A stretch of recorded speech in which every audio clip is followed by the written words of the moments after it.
हो जाएगी। कब से सर? और उसमें मैंने आपको एक बात बताई थी कि कोई भी परीक्षा जो है आपकी जो आपकी मानसिक योग्यता है उसका परीक्षण नहीं होती। 25 सवालों से ये कभी निर्धारित नहीं किया जा सकता कि आप भौतिक विज्ञान के महान व्यक्ति हैं या नहीं। ये 25 सवाल आपका अनुशासन, आपका धैर्य और आपकी जो है दबाव सोखने की क्षमता का जो है एक परीक्षा है। ठीक है, मैं थोड़ा सा इलाबोरेट कर देता हूँ, शुद्ध हिंदी के चक्कर में बच्चों को समझ में नहीं आएगा सर। ठीक है, तो मैंने बताया था कि आपको 25 जो क्वेश्चंस होंगे ये कभी मत सोचिएगा कि ये आपके नॉलेज का टेस्ट है, ये आपके डेडिकेशन, ये आपके टाइम मैनेजमेंट, ये आपके प्रेशर एब्जॉर्बेंस का टेस्ट है। ठीक है, और जैसे कि मैंने बताया 17 क्वेश्चन लगातार आपके जब सही हो जाएंगे तो थोड़ा सा धैर्य बना लें, क्योंकि एयरफोर्स 2-3 क्वेश्चन ना बहुत ऐसे देता है जो एग्जाम के बाद ही पता चलते कि आया क्या था। तो थोड़ा सा नेगेटिव से बचें और 17-18 तक आप आराम से पहुंचोगे। ठीक है, इतना मुझे भरोसा है। ठीक है, wish you all the best और कूल रहें, जितना कूल मुझे भरोसा है। ठीक है, wish you all the best और कूल रहें, जितना कूल रहोगे उतना कूल। अभी देख नहीं रहे थे, एक टीचर बोल रहे थे हम पीछे क्या कर रहे थे, हंस रहे थे। तो इतना कूल ना हम हमेशा रहते हैं, इतना कूल हम हमेशा रहते हैं, इसीलिए हम लोग लगातार 10-10 घंटे, 12-12 घंटे, 17-17 घंटे पढ़ा पाते हैं। तो मानसिक स्थिति को संतुलन में रखिएगा। और तो जैसा कि आप सभी को टीचर्स ने, सारों ने, गुरुजनों ने आपको बता ही दिया है क्या करना है, कैसे करना है। तैयारी आप लोगों की हो ही चुकी है और अगर आपने तैयारी शिद्दत के साथ, मेहनत के साथ की है और ईमानदारी के साथ की है तो मोटिवेशन की आपको जरूरत भी नहीं है, क्योंकि आपका जो कॉन्फिडेंस है वही मोटिवेशन होगा। बाकी यहाँ पर जो जिन लोगों ने पहले एग्जाम दिया था या क्वालिफाई किया था, किसी भी कारणवश नहीं हो पाया, उनके अंदर तो मोटिवेशन है ही और वो पेपर पढ़ के आएंगे। थोड़ा सा डर जो लग रहा होगा कहीं ना कहीं, जिनका फर्स्ट टाइम है या जो इन्होंने अभी एग्जाम नहीं दिया उनको लग रहा होगा, तो उनको भी घबराने की जरूरत नहीं है।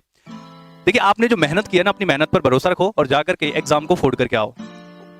बाकी ऐसा है, आप लोगों का थोड़ा सा डर इस बात से भी रहा होगा कि वो लोग कब से तैयारी कर रहे हैं, 2 साल से, कोई 3 साल से, हम तो अभी नए हैं, हमारा क्या होगा, हमने तो अभी 2 महीने से तैयारी की है, एग्जाम का नोटिस आने के बाद किया। तो कोई बात नहीं, कल भी बताया था मैंने आप लोगों को कि मजा उस चीज का नहीं है जब आपकी जीत निश्चित हो, जब आपको पता हो कि कॉन्फिडेंस इतना है और आप निश्चित जीतो, उस चीज में उतना मजा नहीं है। जब मजा इस चीज का है कि आपको भी डर लग रहा होगा और बगल आस पास वाले भी ये कह रहे हो कि नहीं हो पाएगा और फिर भी आप करके दिखाओ, तो मजा उस चीज का है। तो आप सभी को हमारी तरफ से ऑल द बेस्ट। पेपर में एकदम फोड़ के आएंगे और अपना ऑल द बेस्ट।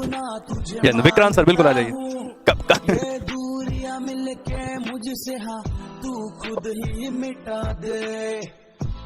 जय हिंद सभी एस्पिरेंट्स को। देखिए, कल आपके एग्जामिनेशन से स्टार्ट, मैं तो आपको यही एडवाइस करूंगा कि तैयारी तो सभी ने करी है, प्रिपरेशन जो है सभी लोगों की है, कुछ की कम है कुछ की ज़्यादा है, लेकिन ये कभी भी निश्चित नहीं होता है कि कम प्रिपरेशन वाला छात्र एग्जाम क्वालिफाई नहीं करेगा और ज़्यादा वाला जो है उसको निकाल के लेके आ जाएगा। देखिए, एग्जाम में सबसे इंपॉर्टेंट फैक्टर जो काम करता है वो है बैलेंसिंग आपकी कामनेस। आप कितना शांत रह के ऑब्जर्व कर रहे हैं, आपका परसेप्शन कैसा चल रहा है, आपने मेंटेन करके रखना है, whether it is group x और ग्रुप वाई। आप किसी भी प्रकार के एग्जाम में जब बैठते हैं तो आपका ऑब्जर्वेशन कितना है, आपकी स्किल्स कितनी है, आपने कितना खुद को रगड़ा है।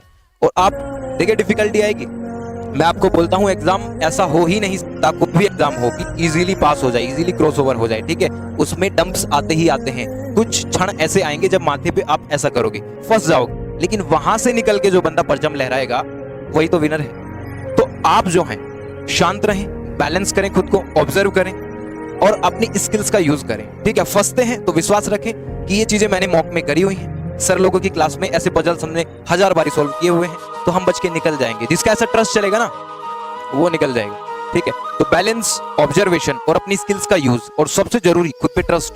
ठीक है, क्वेश्चंस डिफिकल्ट है तो सबके लिए है, ऐसा नहीं है कि आपको पक्षपात किया है और प्रीजुडाइज्ड है। ठीक है, सबके लिए जो क्वेश्चंस है वो उसी स्केल के होंगे। अगर किसी को लगता है कि मेरे साथ पार्शियलिटी हुई है तो ऐसा नहीं होने वाला है। ठीक है, डिफिकल्टी लेवल अगर है तो सब लोगों के लिए है। देखिए, ऐसा हो सकता है, मैं आपको बता दूं, कभी कभी प्रीवियस कॉम्पिटिटिव एग्जामिनेशंस में ये हुआ है कि हम प्लान कुछ करके चलते हैं और होता कुछ और है। एग्जामिनेशंस का लेवल जो आप सोच के चलते हैं वो थोड़ा चेंज हो सकता है, इसलिए अगर एग्जाम टफ आई तो फिर आप क्या करेंगे, नेगेटिव मार्किंग से बचना। ठीक है, क्योंकि उसमें एक मार्क्स की लड़ाई होगी, फिर बैटल किसी और लेवल पे होगी। और अगर एग्जाम्स ईजी हैं, आपको लगता है कि हाँ हमारे रेंज में है, स्पेक्ट्रम में है, तो फिर फोड़ के आ जाइए। ठीक है, तो ऐसा भी नहीं है, फ्लेक्सिबिलिटी जो है उस चीज पे आप काम करिए और देखिए, ऑब्जर्व करिए। सब कुछ डिपेंड करता है आपके ऑब्जर्वेशन पे, अपनी प्रिपरेशन पे ट्रस्ट रखिए। और ये जो टीम मेरे पीछे खड़ी है, इन्होंने कितने दिन से आप लोगों का साथ दिया है, रात रात भर जाग के, तो विश्वास रखिए इन लोगों की प्रिपरेशन पे।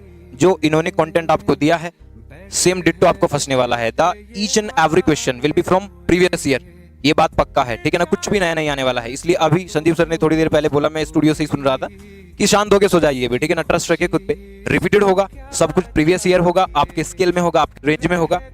तो इतना कहते हुए, अभी लेट नाइट भी हो गया है काफी, तो आप लोगों को अपना डायनामिज्म, अपनी एनर्जी को भी सेव करना है। तो आई वुड सजेस्ट यू कि अच्छी नींद लें और तो बिल्कुल टेंशन मत लेना और बेफिक्र होकर फ्री माइंड होकर पेपर को करके आना।